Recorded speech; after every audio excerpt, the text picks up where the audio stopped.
Diagowich, everybody. Kajimir Tashif, and welcome back to episode number 149 of the Inline G Flute podcast with me, your host, motherfucking Inline G.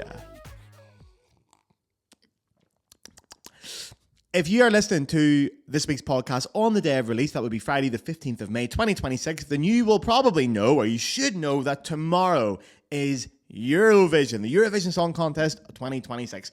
Usually Eurovision is the highlight of my year. I adore it. But this year I will not be tuning in. Ireland, along with 4 other countries, have boycotted this year's competition due to Israel's participation. So I won't be watching it. But it doesn't mean I won't miss it. And the politicisation of Eurovision in general is a fascinating subject. Now, after my St. Patrick's Day special a couple of weeks ago, I found out there has been a wee Eurovision expert under my nose this entire time. So this week's guest is Irish DJ Turner Rogue, aka Sophia. Now, after the Paddy's Day special, Sophia very casually dropped in the conversation that she wrote her master's thesis in 2024 on the Eurovision Song Contest. The thesis was titled Fairy Tale, the Eurovision Song Contest's losing battle to be, in brackets, non-political. And she used Ukraine, Russia and Israel as case studies to detail the politicization of the contest. So I got her on to chat all about that. What a delight. Where else would you get this? You're all so fucking lucky that I have such talented and intelligent mates. And also, if you're American, first of all, I'm sorry. If you're American, there is plenty of background stuff here on the Eurovision Song Contest, so you too can appreciate the scandal of this year's competition. So, regular listeners of this podcast, you know what I'm about to do. Skip ahead a minute or two. If you're new here, please just bear with me for one more minute before I let you go on that talk with Sophia. And give me your ears, just for a little bit of time. The Inline G podcast is free, and it will always be free. That is a motherfucking guarantee.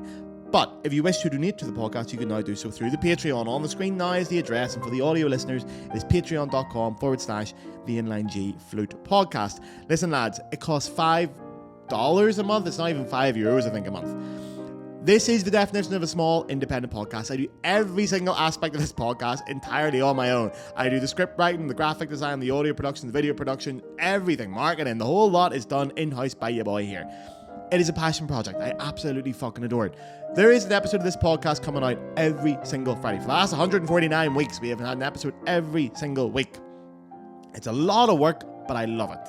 Now, there are no sponsors in this podcast because sponsors will not allow me to talk about political things and they won't let me swear, so they can go fuck themselves. We are now the biggest flute podcast in the world by quite a bit, actually. And we are 100% listener funded, so it's rock and roll. So listen, lads, here's the crack. If you enjoy this episode, if you enjoy all the episodes, or if you think, I watch every episode, I get 4 hours minimum of entertainment a month. If I saw Gareth in the pub at buying a pint, do it online. Sign up to the Patreon. If you just want to give me a one-off thing, sign up and immediately unsubscribe. That way you just send off one single payment and you don't have to worry about renewing and blah, blah, blah. You won't get extra episodes on the Patreon. I'm sorry. I really think it should be free for everybody, so if you're signing up, it is just to support the podcast. It is massively appreciated. Without the patrons, this podcast would not exist. So I cannot make enough of a plea that if you can afford the €5 a month, please do it. It pays me for my work as an artist. It is an insane amount of work, and it goes back into the podcast. It means I can turn down other work to concentrate on it. So if you can afford it, please consider signing up. If you can't afford it, that's fine. Times are hard. The world's a fucking scary place at the minute. You can continue to listen for free. You will get the same podcast as everybody else. It is a system based on kindness and soundness. So here is this week's Inline G Eurovision special, I suppose, with Turner Rogue. A lot of the people watching this podcast are, unfortunately, American. Mm-hmm. It's not their fault, they were born with it. That's so. And a lot of people will have tuned in to last week's episode, which is going to be a very different vibe, and they're going to be thinking, oh, I'll pick up on another episode of this. Yeah. And they're going to get a very European-centric episode today. Yeah. So we're going to be talking about the Eurovision Song Contest. And I think for Americans, we'll have to give them a little bit of a background to what that actually is and what goes on with it. How confident do you feel about describing what Eurovision is? I would say I'm quite confident. Yeah, I have done a complete master's thesis on, I know. on the topic. So I can back myself up on this.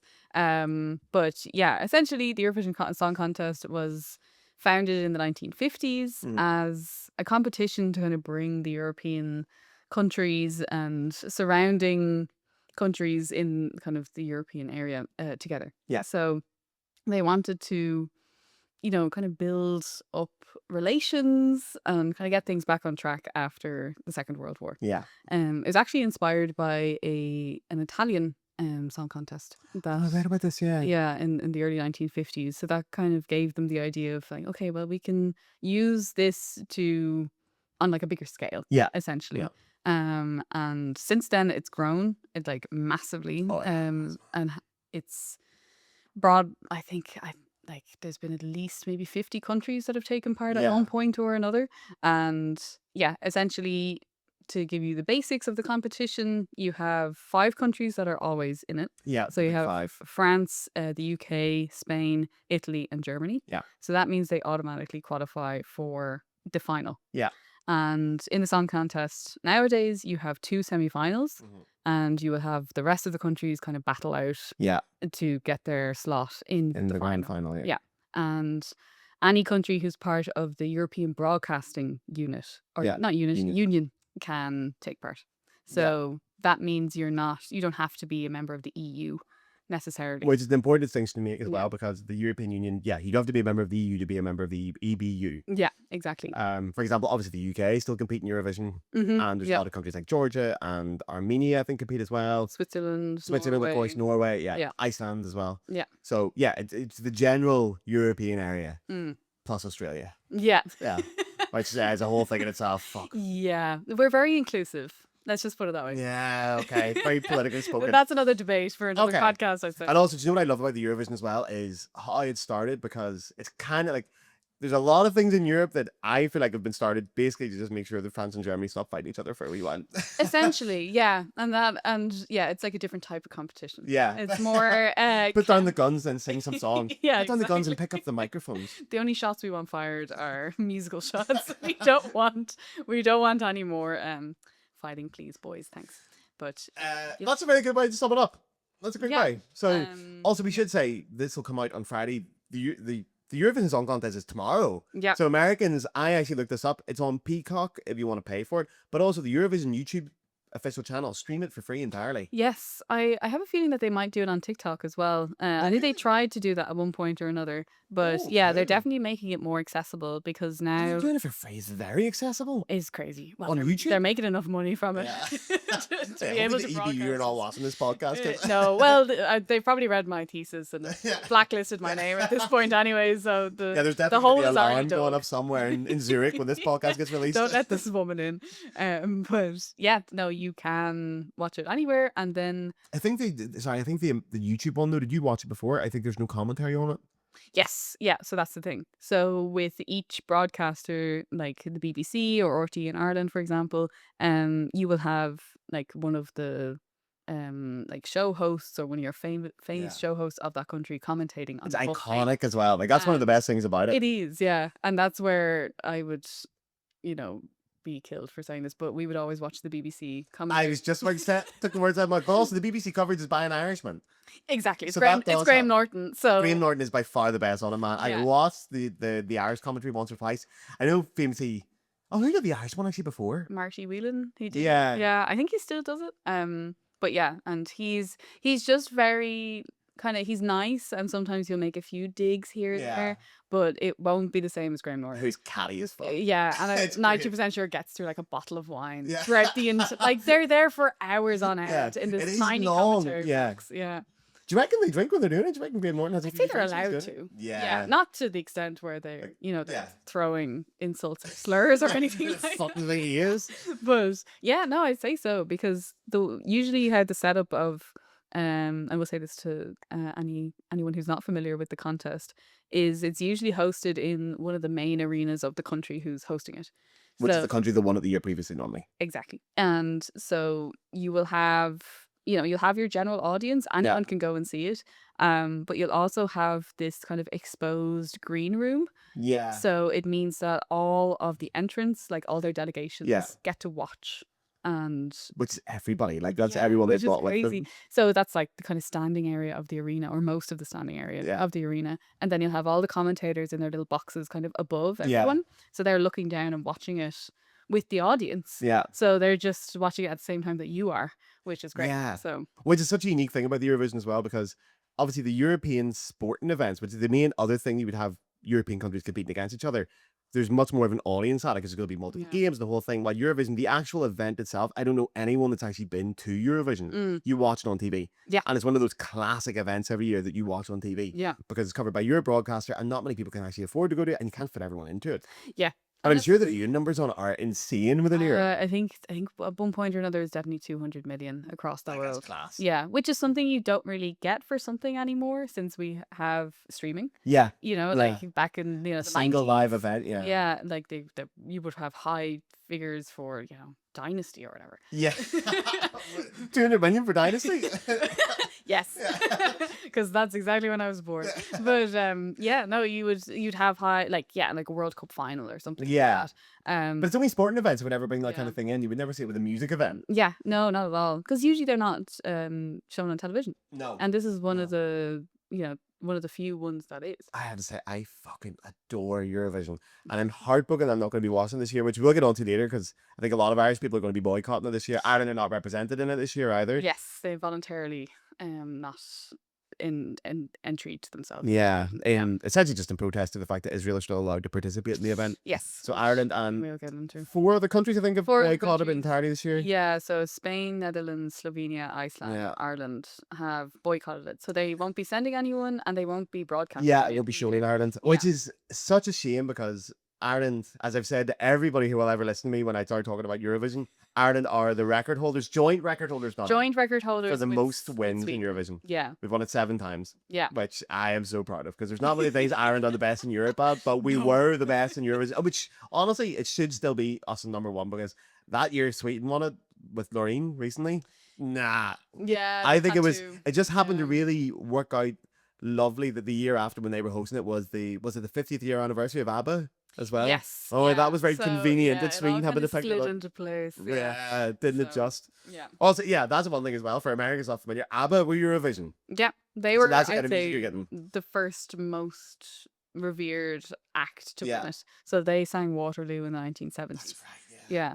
So, and it's a funny one nowadays because especially in Europe, you would have a lot of the songs that do well. They would be in the charts, like they'd actually Yeah. played like on the radio in Europe, like in Yeah. all these different countries.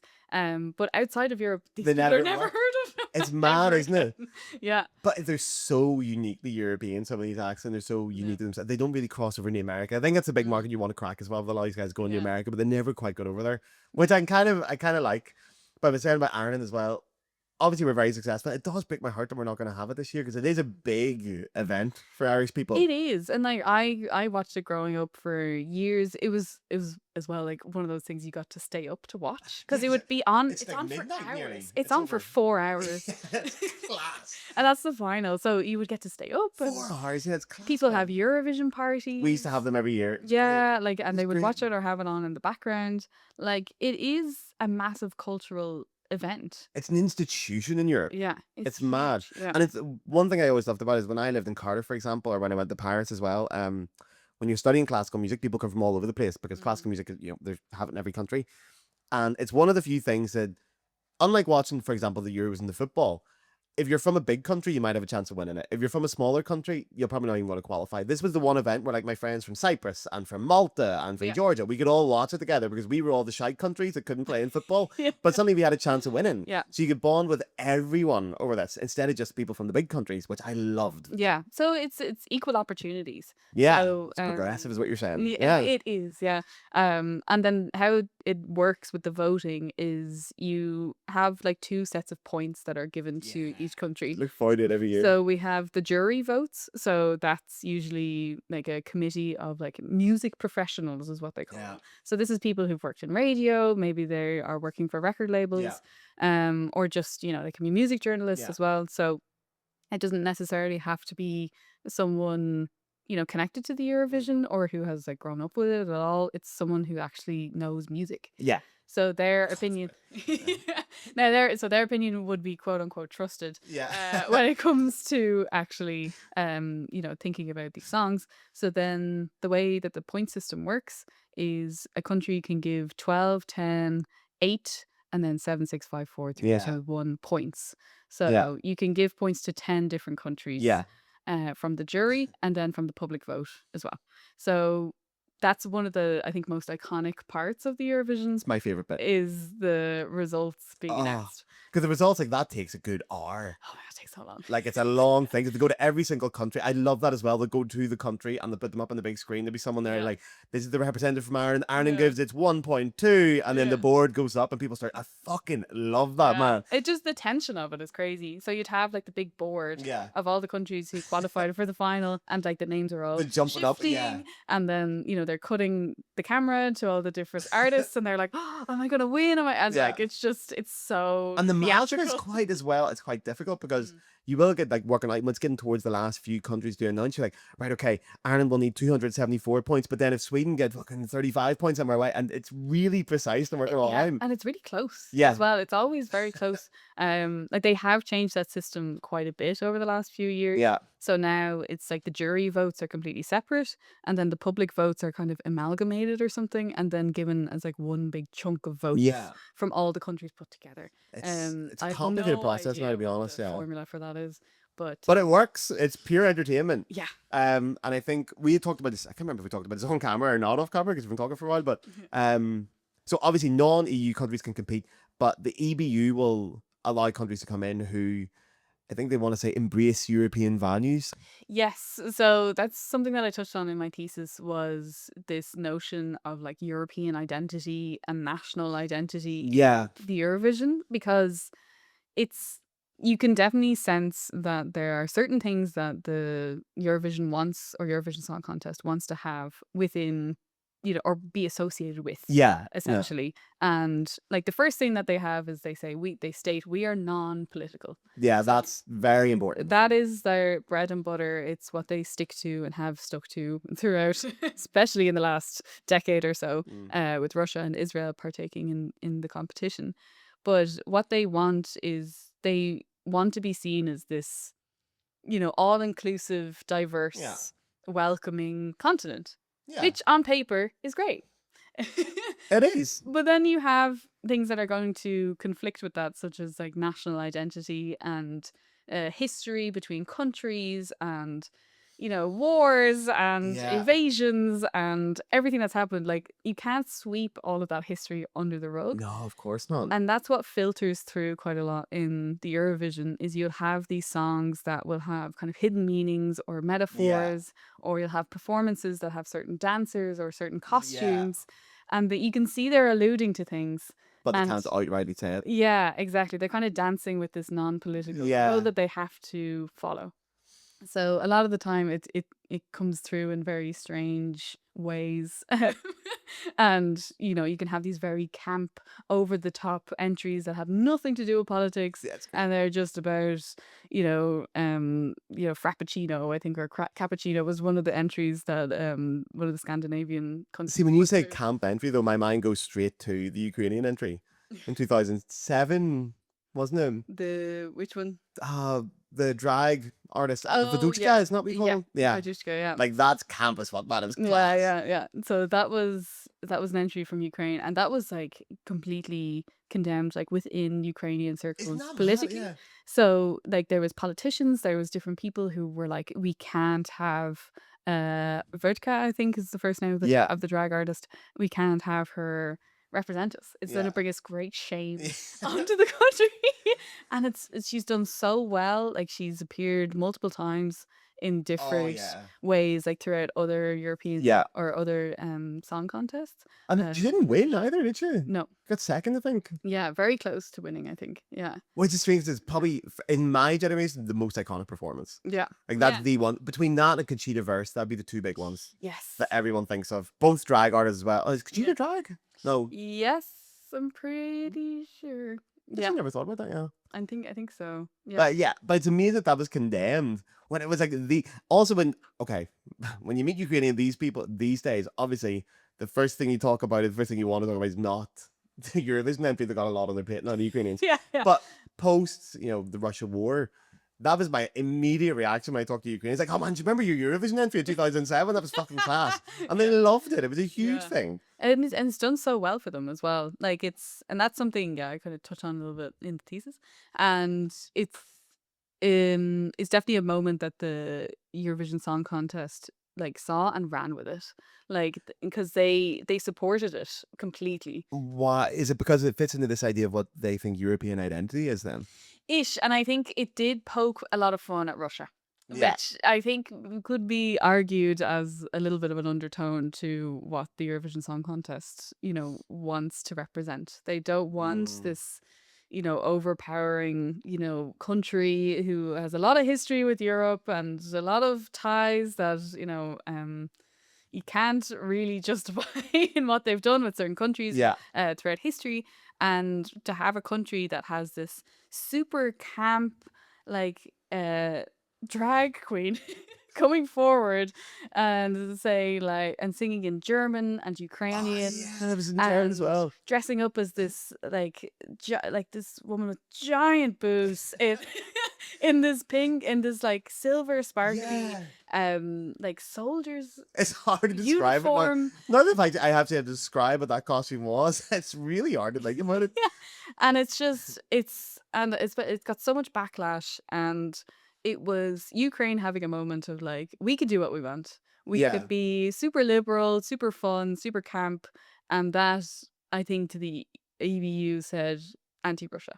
Yeah, This is okay. exactly the opposite of what we stand for right now, and this is how we're going to show that on Yeah. the Eurovision Song Contest stage. But then that's really interesting. If that's anti-Russia, is that also the European identity? Is that the idea of the European identity doesn't align with the Russian identity? Like all the things. Because obviously, when we talk about the European identity, it's a really strange concept to me. Because I would say I would personally feel European, but if you said to me, what does it mean to be European? It is kind of hard to describe what the shared values are. Because obviously, Europe, like, we're not even talking the EU. We're talking beyond that. We're talking countries like Armenia and Georgia, and then Ireland Yeah, and the UK. And how do you share an identity between all that? yeah. So it's hard for me to sort of put into words what the European identity would be. Yeah, and it's definitely still obviously debated in multiple ways, Yeah. like academically or even just in a conversation like this. And I think that's what like the European Song Contest struggles with an awful lot is you have these countries, even, like Irish culture, Armenian culture, Georgian culture, like we want to pay tribute to different parts of our culture Yeah. when we can. And this is the ideal opportunity to do that. So you will have, different costumes and different dancers, like I think I said already. And we want to show that on the European stage. But sometimes that doesn't get rewarded. And that's where the kicker comes in. So Okay. you could have something that is, like a Armenian entry, for example. Yeah. The entire song is in Armenian. You could have people in Armenian dress and, using traditional folk instruments, whatever it may be. And that might not actually do very well at Yeah. the contest. So you won't have the acceptance of that from other countries. Yeah. Whereas you'll have something really generic, like this generic pop song from like Spain. And Yeah. it's just a bit of a banger. It doesn't really have anything related to Spain as such. It's just a generic pop song and it's catchy, and that'll win. Yeah. So it's this kind of push and pull of what can be rewarded at what time and by who as well. So Well, yeah. that's kind of the tricky sweet spot that you have to satisfy. Well, and that's also where it comes into voting. Yeah. Like, I mean, that's the one argument that when I was younger, everyone watched Eurovision. I feel like a lot of people back, like certainly in Belfast, wouldn't bother watching it. Certainly my parents' generation, the argument they have against is, oh, it's too political. It's far too political, Eurovision. Yeah. The countries just vote for their mates. Yeah. Or, Or who like, they well, border with. maybe a little bit, but I suppose that's where, when I was reading your thesis, well, that's where it became quite obvious is after Russia annexed Crimea, and you see the popularity for Ukraine shoot through the roof. Obviously, Ukraine won it, Yeah. but you see it specifically from that block of countries, Yeah. from the former Soviet countries all over that direction, Yeah. going, right, well, here, we're going to vote for Ukraine then, Yeah. as a fuck you to Russia, essentially. Yeah. And it was reciprocated as well. That's the Mm. thing. So Ukraine did like vote for Poland, Slovenia, Lithuania, all those countries that Yeah. border it. So it was reciprocated. It was kind of this show of solidarity. Yeah. And that's what you have kind of hidden in the cracks of the European Song Contest that they can't control.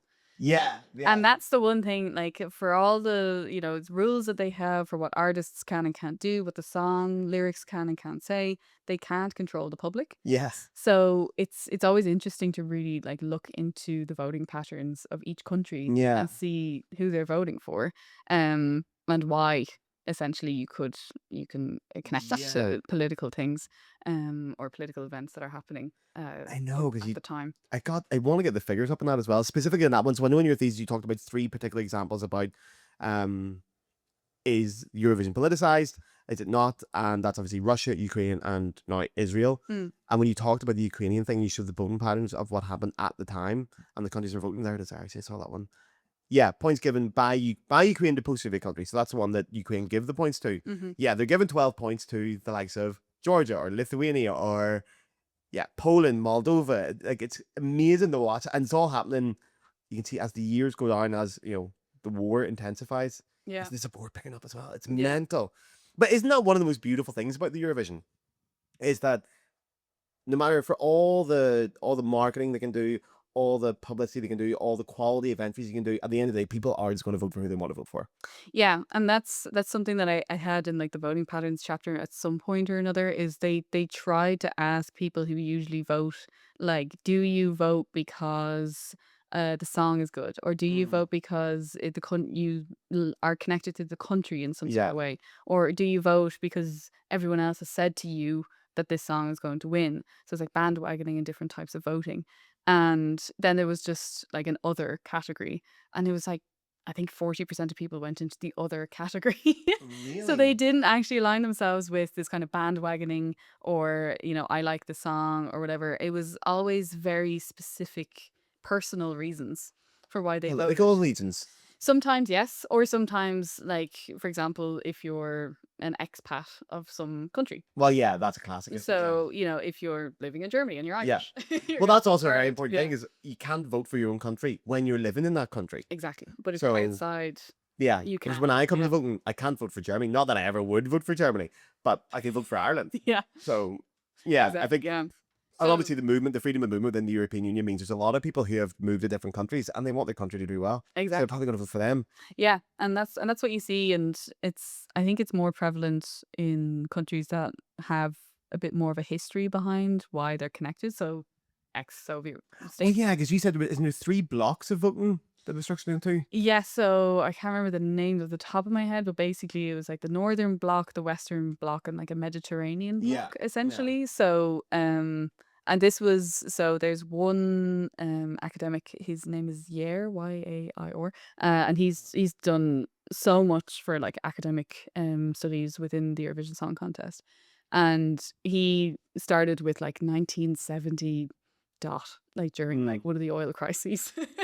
And Okay. he had this theory that you would have this solidarity between these countries. And at the time, because it was like 1970 up to the 90s, I think, so over 20 years, there was absolutely solidarity between those different countries. Okay. So Ireland and the UK, always inseparable with their voting. Countries like Poland would have all their neighbours kind of vote for Yeah. them. All the Scandinavian countries would always vote for each other as well. Mm. So And then the Mediterranean countries as well, I'm assuming. yes, and so they would kind of support each other like that. That has kind of fallen away a little bit, I think. Other than this example, it has fallen away. Like the Ireland and the UK, Ireland doesn't usually qualify for the final. Yeah, it's like- So you can't really have you don't have too much data Yeah, I leave that behind detail that. out too when I'm talking about your. Yeah. We've won it 7 times, all right? Yeah. When that was, we're not saying, but Yeah. but yeah, that's kind of fallen away a little bit, and particularly is either last year or the year before, was the support for Israel by a lot of the European countries, Yeah. and a surprising support from certain countries. So Ireland, I think, gave Israel 10 or 12 points. Yeah, the public vote. In the public Yeah. vote. I think Iceland as well also gave them quite a high score when it would have been predicted that we would have given them 0. Yeah. And this is where it gets really complicated, because you're coming up with theories as to why does this happen, Yeah. And so you see them and you don't understand how, the public is so unpredictable that you would think that they would project their political preferences Yeah. onto this, but then they actually do the opposite. So it's always you can't trust them in a way. Well, there's two sides to it as well. It's who's voting, like who of the public are still watching Eurovision in certain countries, because there is more importance within certain countries than others on the Eurovision Song Contest. Like, I know very few German people that actually watch it. Yeah. Very few. And you're like, well, yeah, that's because you're shite at it. That's because you're all terrible and nobody votes for you. But that's another famous example. Like, it used to be, I think since they changed the voting system in 2016, the only country, and the theory was that it's essentially impossible to get 0 points these days with the current voting system. Yes, But but- Germany managed it. Yeah, and the UK have done it as well. Yeah. A couple of times And recently. again, Yeah. like, you know why people are not voting for Germany? Because, like, they've got a historical reason to say, well, fuck Germany. And those Yeah. things die hard.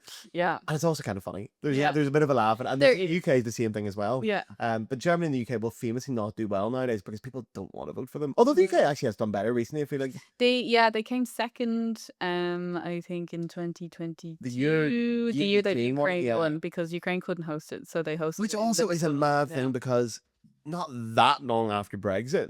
Mm. So you would have thought there'd be a bit of a turn in political allegiances towards the UK, and the public wouldn't be voting for the UK. It's Yeah. like, oh, well, you voted to leave the European Union. Fuck you guys anyway. Yeah. Don't let the door hit you on the way out. Yeah. Because I remember the year after Brexit, the UK did terribly. Mm. But that was Yeah. clearly a political vote at that time to say, well, Yeah. fuck you guys. No. But that's the thing, and sometimes these things can either die hard or Yeah. be forgotten very quickly. Yeah. If the song is good. I feel like if people know it's a bit of a banger, or it goes viral on TikTok. So that's the other thing as well, is That's that a new thing, yeah. you'll have this kind of this mass following, or this huge like social media following of the artists. Yeah. So they're trying to promote the actual song and themselves as artists anyway. Yeah. And they just so happen to be at the Eurovision Song Contest. Yeah. So you will have the song, being released maybe 2 or 3 months in advance. And like in the UK, they're trying to get it into the charts. Yeah. In France, they're trying to get it into Yeah. the charts. They're trying to make it go viral, make dances and maybe show their journey as they're going into the Yeah. Eurovision Song Contest. So people can get very distracted by that, I think. Yeah. And if you're someone who's not very, interested in politics or history, you're just like, oh, that's a great song. Yeah. And they might not even think That's a about good point, actually. Yeah, it's Yeah. while we're talking about the politics and the geopolitics of Eurovision, I forget there is actually music to it as well. And people do sometimes This vote is for a the fact. music podcast. I know. Yeah, true. Actually, yeah, no, that's a good point. We forget that. Because I also think when you're saying about like the acts being well known, like I'm trying to think of like the more recent Irish acts I'm trying to remember. Obviously, Bambi Thug was fantastic. Yeah. But before that, am I right? The last time we qualified before Bambi Thug was Jedward?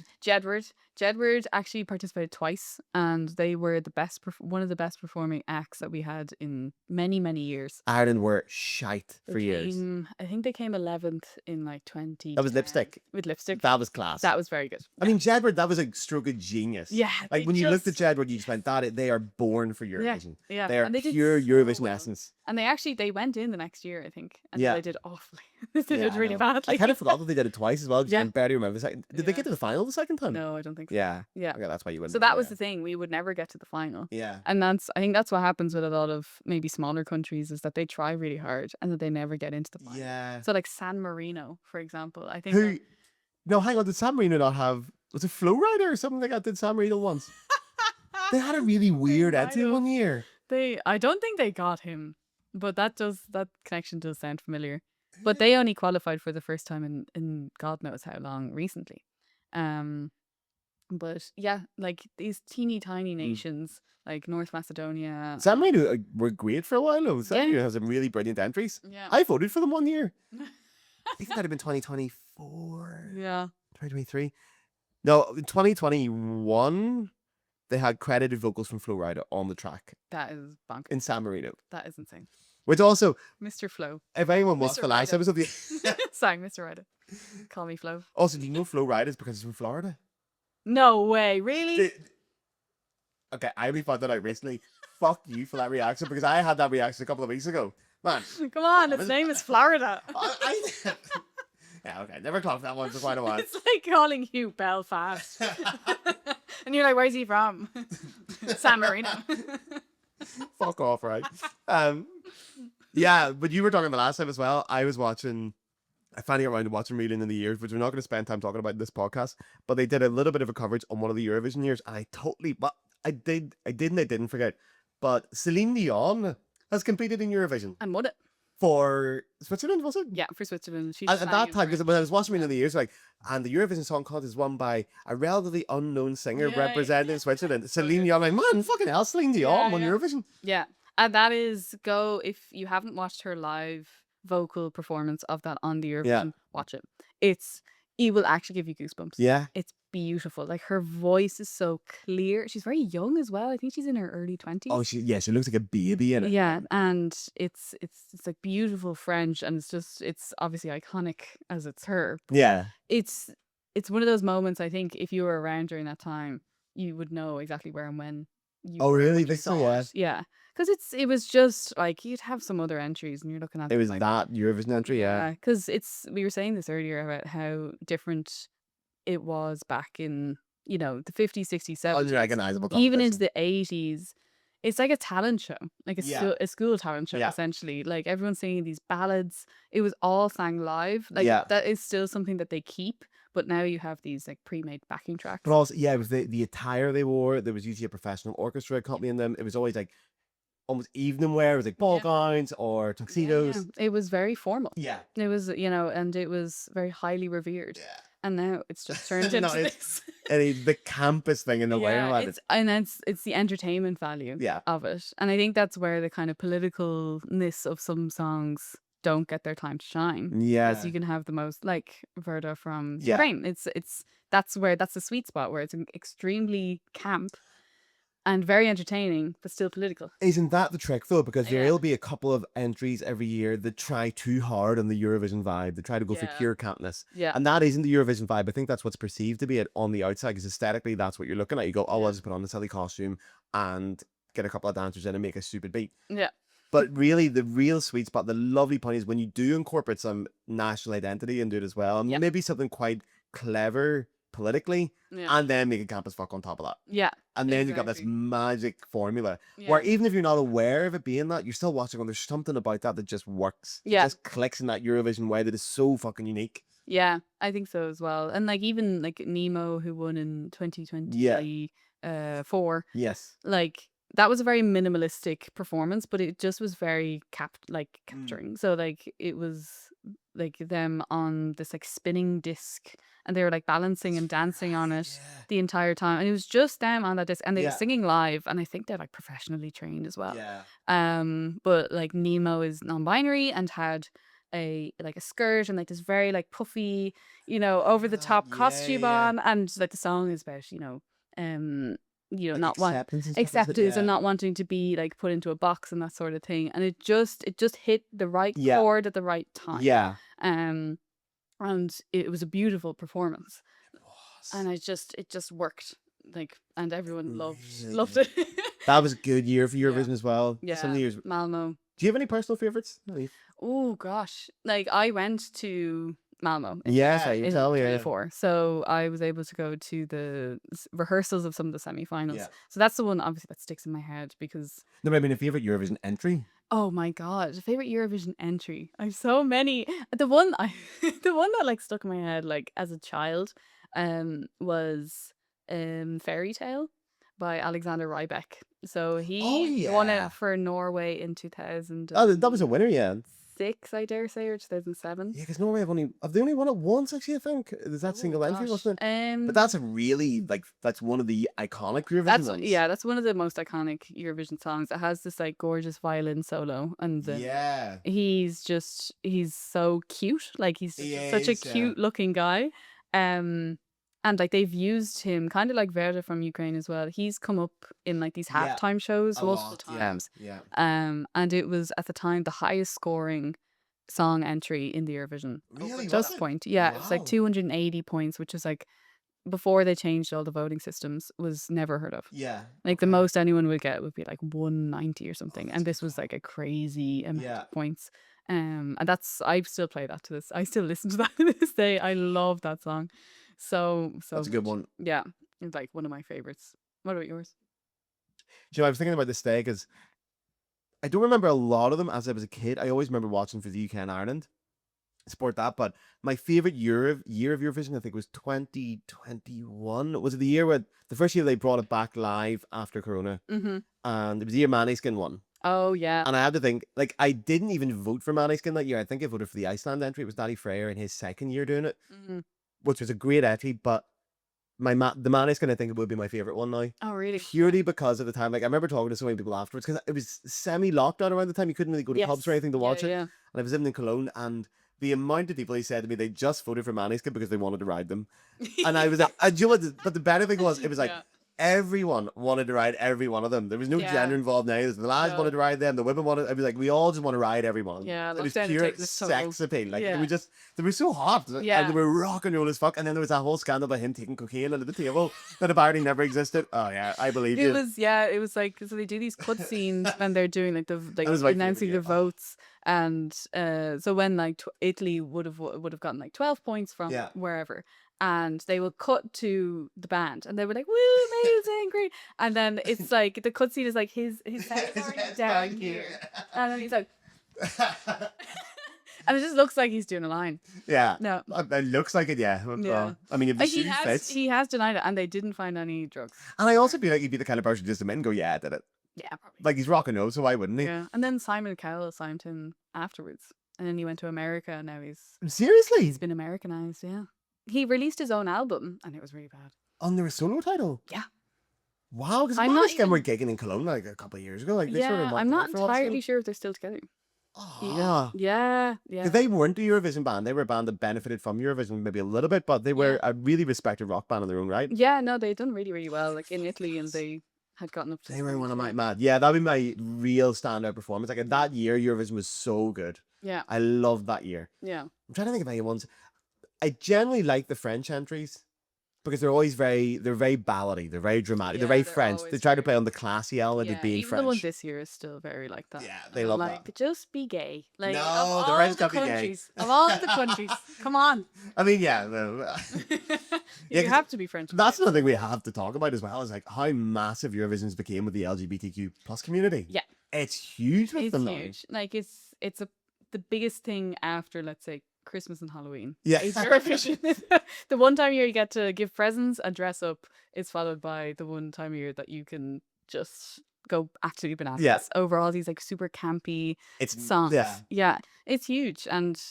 But the one it's very strange though, and that's another thing the EBU have kind of like grappled with, is they're very supportive of like LGBT rights, and have like Nemo, obviously, like the first Yeah. non-binary winner, or non-binary as we know of, winner at the time, like, and then Nemo had the non-binary flag. Yeah. And waved it. There's always a flag ceremony, obviously, Yeah. at the start. So they go, Romania, and they all Yeah. come out and they're like, woo. Yeah. And Nemo had the Swiss flag. Yes, I think the Swiss flag and a non-binary flag, but at least a non-binary flag, and then was reprimanded for that afterwards. But then on Twitter, the Eurovision Song Contest account was like, "Oh, non-binary finery," and put up a picture of Nemo. Oh, okay. Yeah, and then everyone was like, "What are you doing? Like, that is so contradictory that you're embracing this person's gender identity online, Yeah. but then they're not allowed to express it on stage." I mean, it wouldn't be the first time the EBU have been contradictory. To be fair to them. Welcome to But there is a. Do they have an official rule about which flags are allowed to be displayed? So I think your national flag is allowed to be displayed. Yep. The European Union, the LGBTQ flag is accepted as well. Yes, yeah. it But is. then I think the ones that are banned are like any other countries or anything that's like a disputed territory. Yeah. But then that's also like, Dis- how do you a you could dispute what a disputed territory is. Like, Yeah. Or anything with like a political message, like Yeah. right. But then again, that's political in itself. Who's to define what Yeah. political message is and what's not? Exactly, and that's the thing. And they were searching people for flags and Yeah. taking them off them, which is bonkers. I think they've been doing it for the last few years as well. 'Cause Yeah. a couple of artists have snuck in Palestine flags. Yes. And they popped up the odd time. I think one of the Icelandic entries had a. Yeah, Palestine flag. that was a good few years ago at this point. But they had like a scarf. Oh, that's like what it was. yeah, and I think it said Palestine, and that had the Yeah. Palestinian flag, and they showed it during one of those cutscenes. Yeah. And then the Icelandic broadcaster got fined like €5,000 afterwards. Yeah, which is crazy. That was one of the big ones. And that's kind of the thing that's edge off Eurovision a little bit for me is the current thing with Israel competing. Like even last year, no, the year before last, I watched it and the anti-booing technology popping up now in Eurovision, which is wild. Yeah. So Yeah, what do you know about this technology? Can you describe it? yeah, so basically, like this came in 2014, 2015. So it was initially used when Russia were competing. So they were still in the competition Yeah. at this point, and they had a set of twins. Now they were really young as well. I think they were almost like 20 or 21, Okay. like maybe 19, and they got through to the final. And essentially, what was happening at the time was the annex of Crimea by Russia.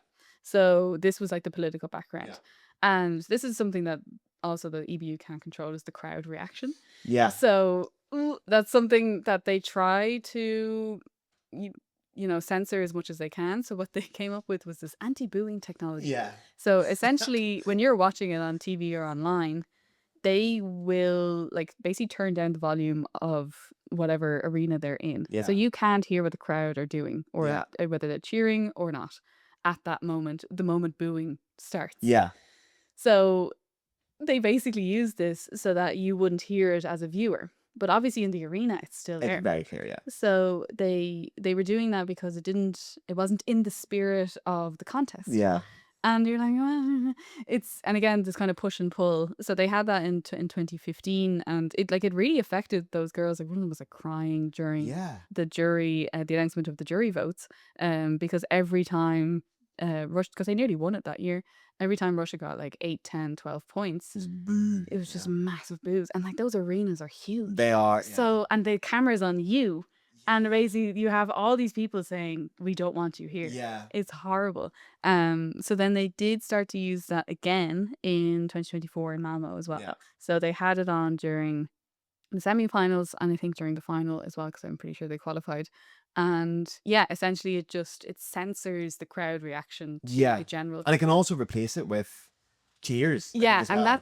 that's where people got a bit annoyed because yes, okay, maybe you don't want to hear the booing and you would just turn it down, that's fine. But to replace it with cheering is turning a negative into a positive. And that's very different. And it feels very censorship. It feels very like dystopian almost. Yeah, Big Brother, like you have to act in a certain way. So we're going. But the good thing is, as you said, like the unpredictability of the crowd, and it is real people in there, they can't control that. The TikToks went viral of people in the arenas. Because obviously 2024 was against Israel. Yeah. Which also, I remember watching this on TV and you were reading online about this anti-boo technology they were going to use and they used it previously. And the minute Israel came on the stage, they turned it on. But there was a millisecond where you heard the boo and then it cut out and then the cheering started. Yeah. I was like, surely you could have got someone who would have been a bit quicker on that fucking button. Like you knew, like obviously you knew who they were going to boo. They weren't going to be booing Ireland, like they were going to be booing Israel for obvious reasons. Surely you could have fucking like got that button on a bit quicker. Because the minute you do that, then you're like, right, well, we all heard that. Yeah. And then Twitter's going a light with it, and the newspapers are covering it as well, and it becomes this whole thing. That if you're going to do it right. Yeah, because it happened when I was there. Like I went to the dress rehearsals in the semi-finals. Yeah. And it happened during those shows. Which are those are like the penny tickets, basically. Yeah, exactly. Those are those who can't afford to go to the real thing. But people are still going into boo. Yeah, and still people are still like, woo, like, and it's the whole arena. Like it's very powerful, and like it does throw the the performer off quite a bit. And I think that's the point, is to try and take away from the performance. But and that is kind of that's the freedom of expression that the EBU, the EU, everyone in Europe really champions here. That's one of the things you can see. Like even if you're applying for membership as an EU state, that is one of the things that's so valued is freedom of expression. Yeah. Freedom to share political opinions. Yeah. No censorship. And you're like, well, you guys are doing the exact same fucking thing. People are allowed to go into the arena and boo if they want to. Yeah. And that's totally within their right. And that should be broadcast. There's no reason for it not to be. Exactly. And I think that's where they're starting to panic a wee bit, is you have like those videos of the booing in the arena. You can't control those. No. And they're kind of the control of the European or the song contest is they're kind of slipping away from their grasp. Yeah. And they're kind of panicking, and I think that's why their stance on Israel and being very firm about they're staying in the competition is kind of stubbornness at this point. Yes, they're like, well, no, we said that we were going to keep them in, so we're going to stand by that decision.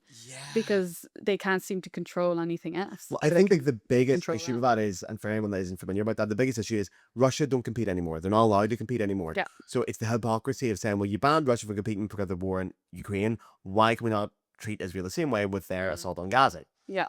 But yeah, they're not going to do it. No, and there has been like other reasons behind kind of Russia's exclusion as well. So they You wrote about this. I found this Yeah. fascinating. So the broadcaster has definitely had a few black marks against his name Yeah. over time. The Russian So broadcaster. Yeah. the Russian broadcaster, and it was being used as kind of a mouthpiece for Putin's, propaganda. Which all gave things are in Russia. Yeah. Yeah. So that was kind of another reason. And then they broke a few rules over the years, and they didn't do things on time, and yeah, it's basically like in a way it's been justified as, oh, there's been all these things have been building up and building up and building up, They were and this was the dialed final, very easy style, just this get is rid the of them. final straw kind of thing. Because it is so interesting how Russia looks to be.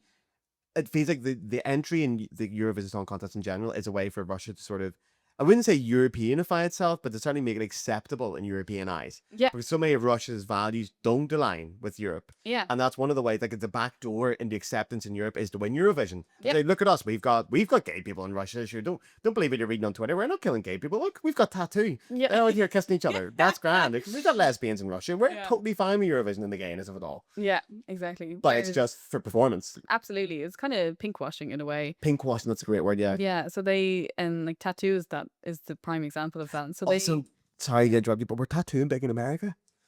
ooh, they would be, the song I think would be big now. I think it has Do you reckon? it has gone All the things viral. said, you mean? All the things she said it has Okay. definitely gone viral over the past few years. It's definitely a song that people would know.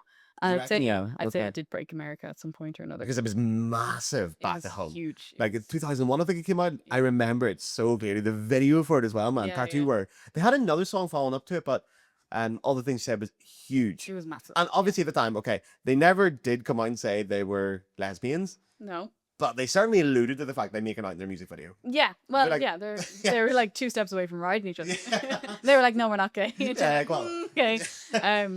But what's interesting about them, so they represented Russia kind of in the year following, or 2 years following after the success of all the things she said. 90% sure they performed a song in Russian, and they didn't do that great. Like, they didn't win it anyway. They were in like the top 10 or something, but then I think it might have been the following year or 2 years after that.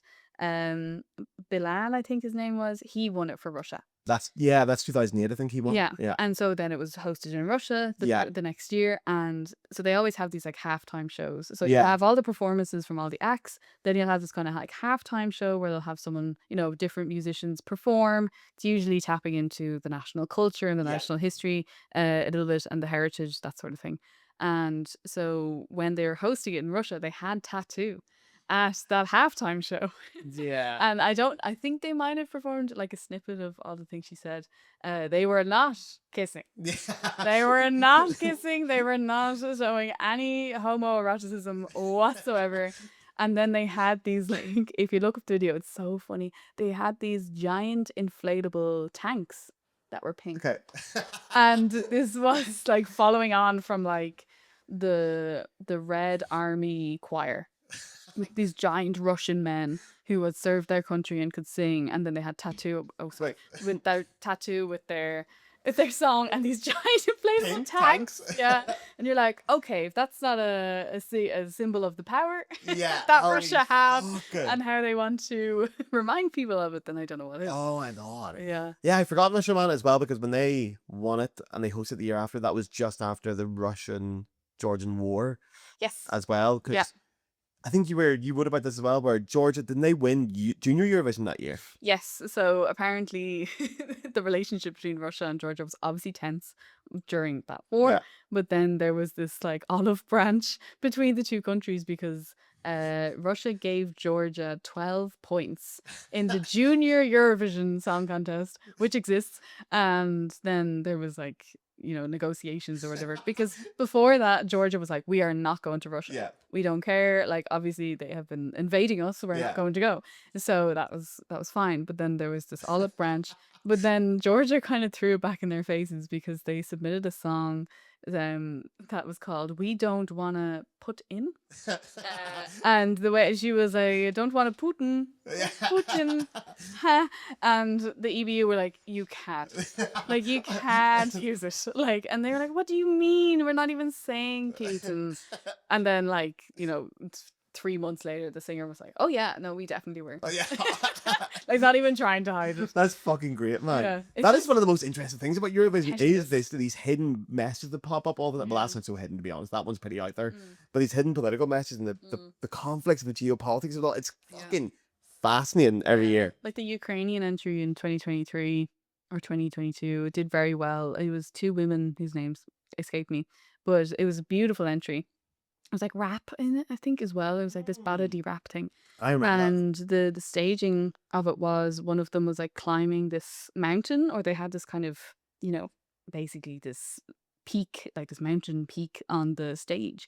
But then they had these, what looked like rockets, That's right. being, Yeah. you know, like kind of shooting stars. Yeah, because the stage was also lit up with Ukrainian colours. It was like yellow and blue in the background. Yeah, and it looked like bombs. Yeah. Basically. Didn't it? Like, what it was. And yeah, and like they did say later, they were like, yeah, we were trying to allude to the bombings that have gone on in Ukraine, and then I was like, okay, well, yeah. So you do have these kind of, you know, sneaky ways Yeah. that people try and sneak To it. politicize things. Yeah, and like the song was just, I think it was something about Maria's. coming I to remember life, that song. It was fucking class. But It's a beautiful yeah, song, yeah. obviously we'd all seen that in the semi-finals as well. And there was rumors about what they were going to do in the finals. So you tuned in. You know these things are going to happen Yeah. as well, which the ones are going to be more political. Yeah, Because it's so funny the way they try to class this as being non-political. yeah, Because let's be honest, like inherently art has to be political. yeah, And when you're talking about European countries, obviously politics is going to be involved. yeah, There's no way to avoid that. And if you're allowed to express their national identity, that is going to be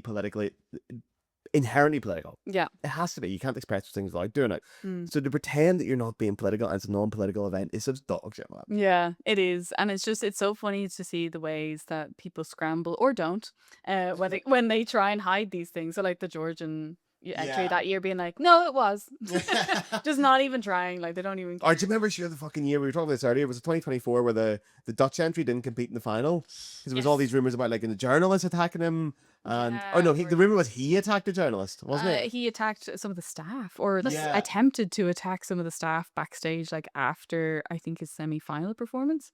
So this was Europapa, the guy who sang that, and yeah, he just, I don't know what it was with this targeting, but he got like, he went into custody about it. Like they interviewed him in jail, and it was, and this was all happening with the background of like, Israel, should they be in the contest or not? We had like Bambi Tug with like protesting on stage as well, with like Ogham, which is like the old ancient Celtic Yeah. language, basically saying messages of like freedom Yeah. and, you know, boycott or some Yeah. different words like that associated with Palestine, written like in body paint on their body, and that had to be removed because Yeah. there was one TikToker or one Who person on thought that you were TikTok out of the who's mic. like, I'm fluent in Ogham and I know what this says. The and then one ratted them out. person who could read Owen. So you had all this happening, and then like these really, yeah, like Joost Klein, yeah, like he was going through this really weird targeting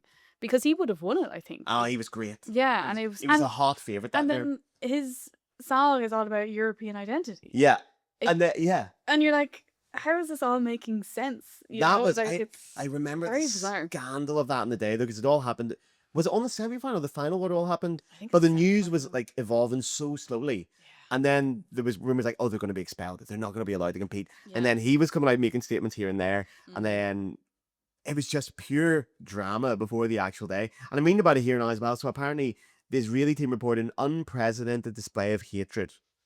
And that the Dutch team had tried to film them without their permission. Yeah, so that was what was happening as well. Like allegedly, the Israeli delegation was like stirring the pot quite a bit. Yeah. So they knew that obviously there was this undercurrent of, we don't want you here by certain Yeah. delegations, but nobody could say that outright Yeah. because obviously the EBU would throw you out immediately.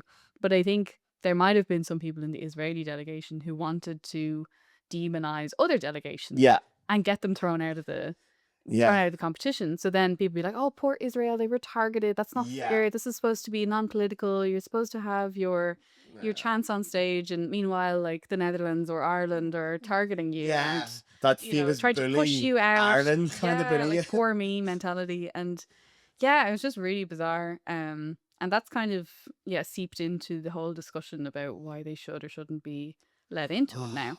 Well, that's obviously took a huge turn this year because 2026 now 5 countries have boycotted it over Israel's participation. Yeah. It is so sad to see that because obviously major countries, well, Ireland for a long time were the golden boys of the Eurovision Song Contest. Not so much anymore, especially after what we did with Dustin with Turkey. I think we didn't win any fans over that year. No, maybe the last few, maybe.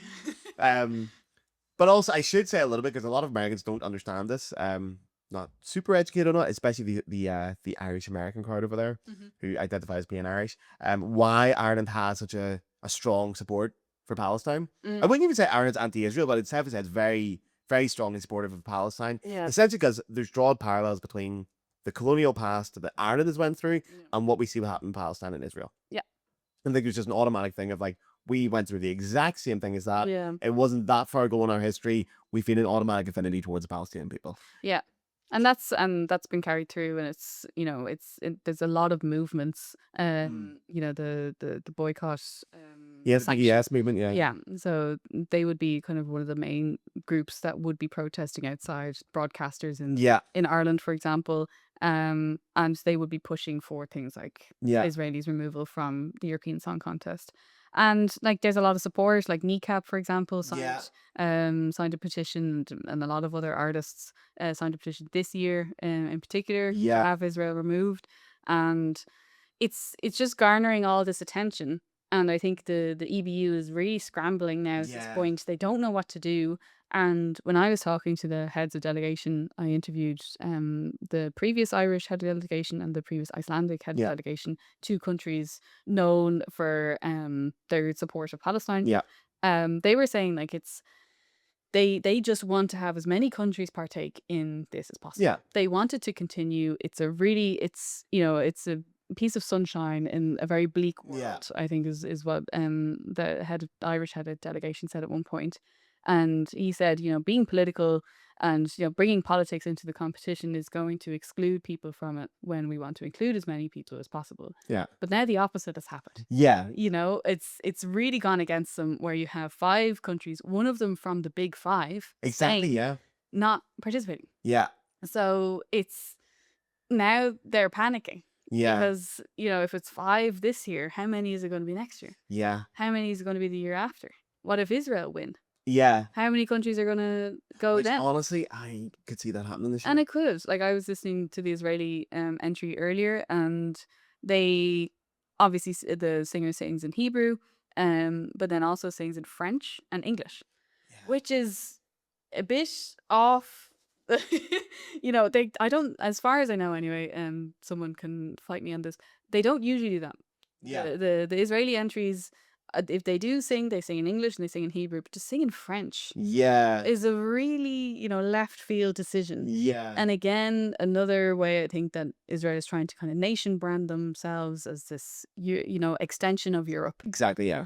And that's what they're using the European Song Contest to do that quite a lot. Yeah. And this is another step towards that in a very underhanded way, in my opinion. Which again, we've just talked about. Russia did the exact same thing. They're not really there to share their own culture and experience and display it for the world. They're there to be accepted by Europe. Yeah. Which is a very different thing. And they're using the song contest for their own gains. Which is like, oh, fuck you guys, it's our competition. Yeah. We already have to deal with Australia being there. I'm like, you guys go sort this way. But at least Australia brings a didgeridoo. Yeah. Which they did do a couple of years ago. They didgeridoo. They didgeridoo. Fucking flipping that. That's great. This is the funniest thing I've said all day. That was great. Are Australia still in it? I know it was a guest once. Are they still permanently in it now? Yeah, they're always welcome to join. Yeah. They do semi-finals, so they don't get an automatic pass to the final. They don't get an automatic. That would be it's still only the big 5. Yeah. Wild. Yeah, that would be. If we're able to do that's crazy. Anyone who's not European can just go straight in straight away. Yeah. But it's because obviously there's a huge Irish community and even British community over in Australia. So they had to let them in eventually. And they also famously love it to watch, don't they? Yep. I think it's been huge in Australia for a while. Yeah. I don't know how much it's picking up in America. Are you familiar with how much? Not off the top of my head. I think it's... I did see earlier, I was reading a few articles about this, and the EBU or maybe the Eurovision Song Contest, whatever, they were kind of showing off, being like, we've had so many international people outside of Europe buy tickets. So they're saying ticket sales from American customers, Brazil, Japan, globally has gone up. So you have maybe people who aren't watching it that much anymore in Europe from Europe not going. So Europeans might not actually be going to the shows anymore. Yeah. But you'll have Australians, Japanese, Brazilian, Okay. Americans kind of filling in that gap. Yeah. So I think it's definitely gained a lot more momentum on a global level. And I think as well the scandals are Obviously it's going to pick it up. are obviously going to, make it worldwide news or entertainment news at the very least. Yeah. So yeah, you can kind of like, if it is going down the road of, okay, where we are finding it very difficult to keep European countries in, Yeah. why don't we let other ones in?